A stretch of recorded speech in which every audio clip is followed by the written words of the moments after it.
Hello les amis, j'espère que vous allez bien. Alors tout d'abord pour commencer cette vidéo, comme on y est, c'est bon, enfin 2021, bon, vous avez vu la première, il s'est passé des choses entre deux.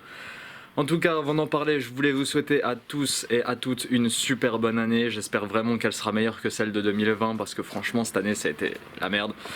Je pense pour la plupart d'entre nous, même si certains ont eu des bonnes choses, même si certains ont pu profiter de ce confinement pour faire certaines choses et avancer sur leur projet, j'espère que cette année sera encore meilleure pour la plupart d'entre nous. J'espère qu'il y aura plein de sorties, j'espère que les choses vont bien se passer. Après, je voulais aussi remercier les personnes qui ont fait un don sur Tipeee. Vous êtes déjà quasiment une dizaine à m'avoir fait un don sur Tipeee. Alors c'est peut-être pas grand chose des fois pour certains. Il y en a certains, j'ai pas compris, vous avez mis des trucs.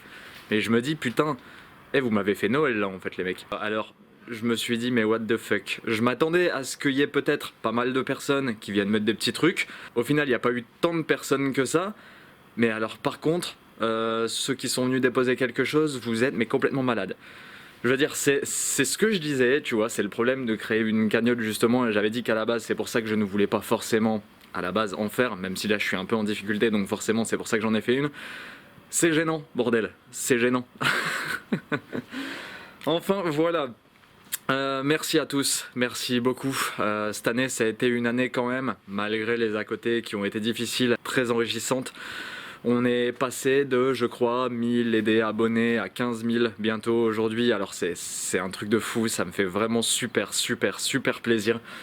Comme vous l'avez vu, niveau contenu, dernièrement, on n'a pas trop fait de vidéos sur la S14, enfin du moins rien de très intéressant. On n'a pas fait grand chose non plus sur la S13 parce que pour l'instant j'ai pas les loves, donc voilà. Mais, comme vous le voyez, il s'est passé un truc. Je crois qu'il manque un moteur dans la voiture. Alors ouais, là comme ça vous vous demandez sûrement mais qu'est-ce qui s'est passé? Pourquoi il n'y a plus le moteur dans la voiture?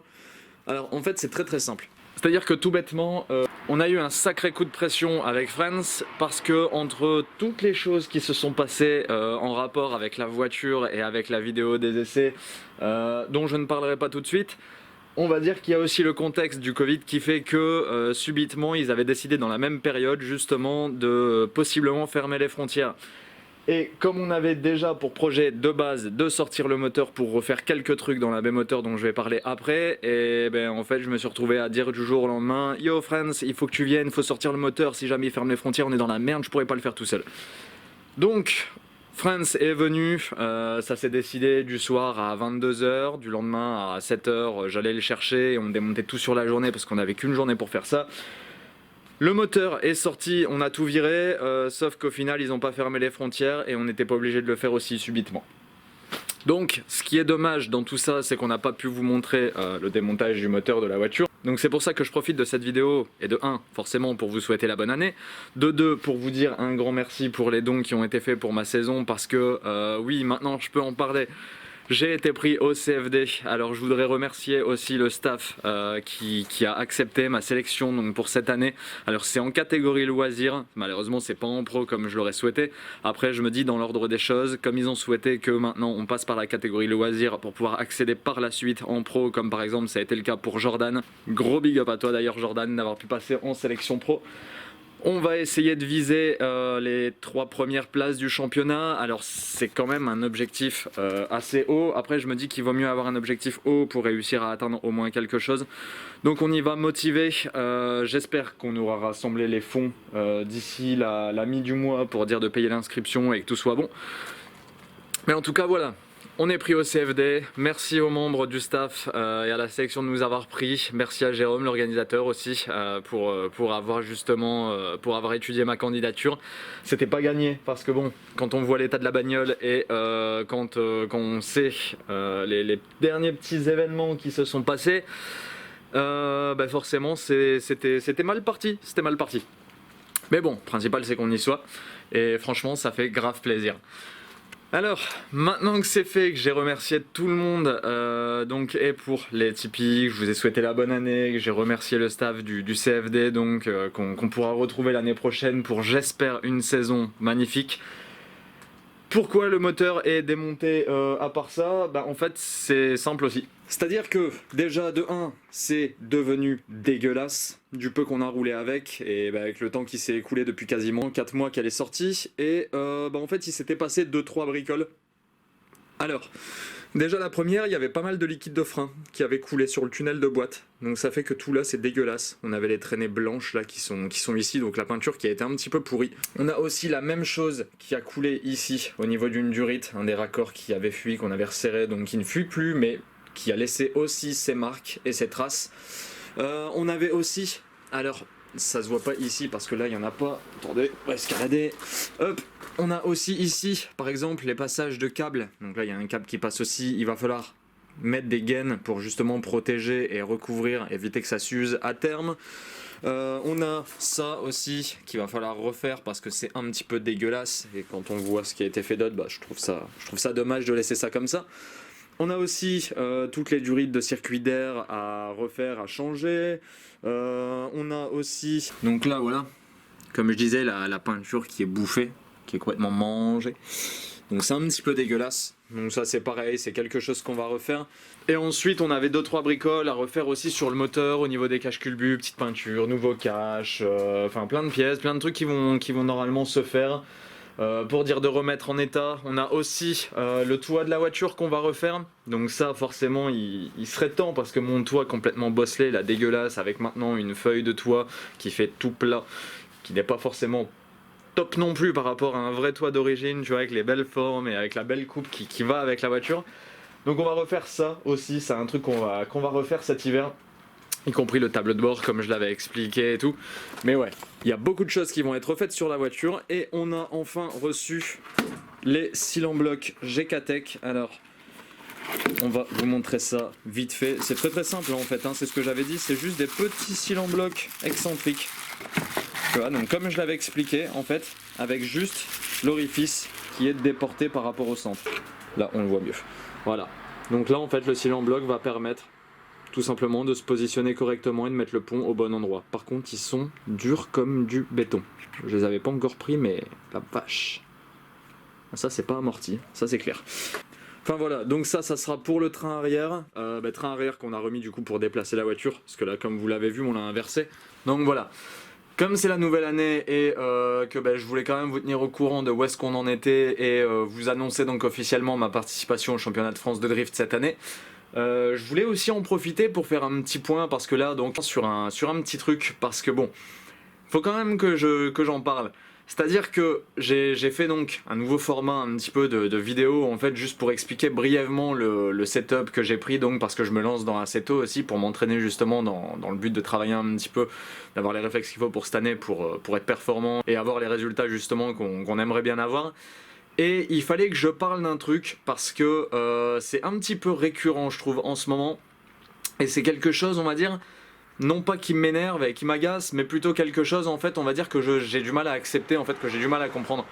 C'est-à-dire que je vois dans les commentaires pas mal de commentaires qui ne sont pas méchants, qui sont dans un certain regard on va dire un peu critique, parce que j'ai parlé du setup du PC. Alors les setups de PC, ouais c'est vrai, j'y connais pas grand chose, je sais juste ce qu'on m'a dit.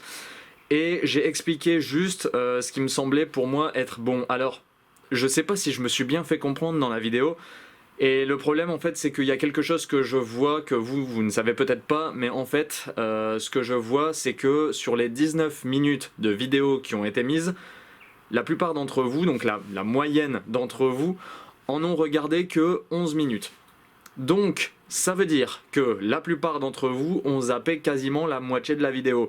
En soi, c'est rien de grave. Moi, personnellement, je m'en fous. Moi, le premier, les vidéos, en général, quand je les regarde, je zappe, je regarde ce qui m'intéresse, j'écoute les informations principales et je passe à autre chose.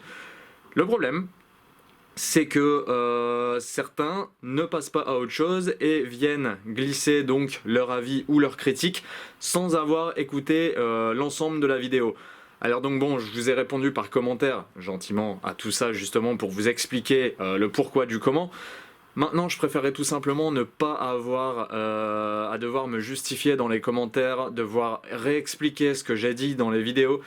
Alors ce que j'aimerais tout simplement pour cette année, les amis, si ça vous dérange pas, ça serait super sympa à vous, ce serait que tout simplement, si vous laissez un commentaire d'aspect, on va dire, critique, parce que la critique peut être constructive, hein, enfin, je peux recevoir des critiques qui vont m'aider ou me renseigner sur des choses que je ne savais peut-être pas, ou je vais me dire ah tiens oui c'est vrai, ou alors ah ouais d'accord je savais pas. Et ça peut être intéressant, mais on va dire qu'à partir de ce moment-là, je vous demanderai quand même d'avoir regardé l'entièreté de la vidéo et de l'avoir bien comprise. Parce que, par exemple là, par rapport à l'ordinateur, je vous ai dit le setup minimum, c'est ça, ça, ça, ça, ça. Vous m'avez dit non, on peut jouer avec moi, on peut jouer avec moi. Oui, mais est-ce que vous pouvez jouer avec la VR? Je ne sais pas, je ne pense pas. Est-ce que vous jouez en ligne avec les personnes sans un seul lag et avec des graphismes hyper corrects? Je ne sais pas. Parce que, alors, oui, on peut jouer avec une 1050, on peut jouer avec une 550, on peut jouer avec des premières générations. Le truc, c'est que j'ai pas dit qu'on ne pouvait pas jouer avec des PC en dessous, j'ai juste dit qu'on ne pouvait pas jouer avec le résultat que j'attendais. C'est-à-dire une qualité full niveau graphisme, jouer et supporter aussi la VR, avoir beaucoup de modes et surtout qu'il n'y ait aucun lag et aucun, on va dire, temps de réaction entre la personne avec qui je vais jouer en ligne et ce que moi je suis en train de faire pour dire vraiment de pouvoir travailler la proximité, de pouvoir travailler le regard avec la VR et tout ce qui s'ensuit. Enfin voilà.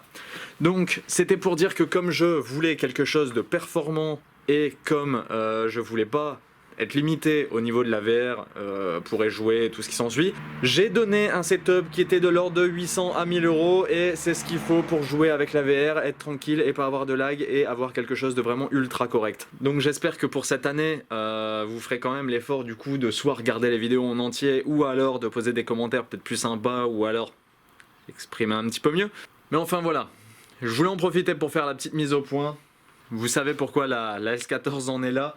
Alors, je vous le dis, hein, ça va changer parce que là, normalement, la semaine prochaine, France va venir nous faire un petit coucou pour finir de corriger les problèmes de peinture, pour corriger les problèmes de durite, remonter justement le moteur avec tout en lieu et en place, proprement nettoyé, décrassé et bien remis au propre.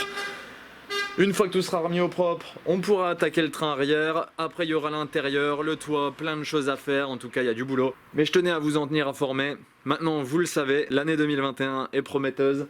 J'ai vraiment hâte d'être au championnat et de pouvoir faire les events si je les fais et je pense que je pourrais les faire. N'hésitez pas à aller faire un tour, toujours sur le Tipeee pour ceux qui voudraient me donner un petit coup de pouce. En tout cas, je vous remercie encore 1000 fois pour ceux qui l'ont fait. C'est super sympa, vous grand merci. Et puis, écoutez les amis. Bonne année encore à tout le monde, j'espère qu'elle sera folle.